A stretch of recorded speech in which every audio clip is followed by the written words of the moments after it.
भाई साहब, स्वागत है मेरे इस नए वीडियो में। तो हम आप लोगों के सामने एक आर्टिकल्स प्रस्तुत करना चाहता हूं, जिसका टॉपिक है एकांत का लाभ। किस तरह से हमारा अकेलापन होना भी बहुत मायनों में लाभदायक है, बहुत ही फायदेमंद है। चलिए तो इस आर्टिकल को हम शुरू करते हैं। कुछ इस प्रकार है। अकेला होना करीब करीब हम भूल चुके हैं। ध्यान रहे कि दुनिया में जिन भी श्रेष्ठतम वस्तुओं का जन्म हुआ है वो सब एकांत में पैदा हुई है, भीड़ में नहीं। दुनिया में जिन लोगों ने भी सत्य, सौंदर्य और शिवत्व को जाना है, उन सब ने एकांत में जाना है, भीड़ में नहीं। भीड़ ने बुरे कर्म तो किए हैं, हत्याएं की, युद्ध किए, पर अब तक कोई महान कार्य नहीं किया। किसी सुंदर कृति को, किसी बहुमूल्य चित्र को, किसी मूर्ति को जन्म नहीं दिया। जो भी महान कार्य हैं वे व्यक्तियों ने ही किए हैं, और वे सारे कार्य एकांत में पैदा हुए। एकांत में जो भी महत्वपूर्ण पैदा हुई है वह व्यक्तियों से पैदा हुए है, भीड़ से नहीं। और व्यक्ति से भी तभी पैदा हुई जब वह एकांत में गया है, अकेले में गया है, भीड़ में थोड़ा अपने को उसने मुक्त किया है। उसने भीड़ से अपने को मुक्त किया है, वही लोग महान बन पाए हैं। और खुद पर सबसे महत्वपूर्ण बात होता है कि जब हम भीड़ से अलग होते हैं तो हम सबसे ज़्यादा खुद के ऊपर फोकस करते हैं, अपने ऊपर, अपने बारे में सोचते हैं। तो इस प्रकार से अकेलापन होना भी बहुत फायदेमंद है। तो चलिए आगे बढ़ते हैं। भीड़ से थोड़ा अपने को उसने मुक्त किया और दूर हुआ है, परंतु हम सब तो भीड़ की तरह भागते रहते हैं। यदि तुम्हारे जीवन में एकांत की घड़ियां नहीं हैं, तुम्हारे जीवन में कोई महत्वपूर्ण बात कभी भी पैदा नहीं हो सकेगी।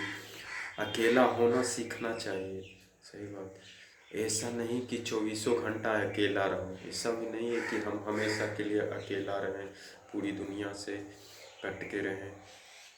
जीवन का कार्य है, उसमें भीड़ है। जीवन का काम है, उसमें भीड़ है, पर कुछ घड़ी तो खोज लेनी चाहिए जब तुम बिल्कुल अकेले हो, कोई साथ ना हो। उस अकेलेपन में तुम्हें कुछ चीज़ों का साक्षात्कार होगा। सही बात। जब हम अकेले होते हैं तो कभी कभी हमें रियलाइज होता है कि कहाँ हम गलत हैं, कहाँ हम सही हैं। हमें खुद की तरक्की के लिए क्या कदम उठाने चाहिए, क्या करने चाहिए, सही डिसीजन, ये सब अकेला में ही लिया जा सकता है यार। अकेलापन में तुम्हें कुछ चीज़ों का साक्षात्कार होगा। उस अकेलेपन में तुम क्या हो उसकी अनुभूति होगी शुरू, उसकी अनुभूति होनी शुरू होगी। उस एकांत में ही उस चिंतन का जन्म मिलेगा जो तुम्हारे जीवन को ऊंचा ले जा सकता है। उस एकांत में ही तुम्हारे भीतर उस आत्मा का जागरण होगा जो तुम्हें प्रेरणा दे सकती है, गति और शक्ति दे सकती है। अकेले होने में ही तुम्हें विचार होगा कि मैं अपने जीवन का व्यर्थ तो नहीं खो रहा। हमें खुद के ऊपर भी सवाल ये उठ सकते हैं कि कहीं मेरा जीवन व्यर्थ तो नहीं है।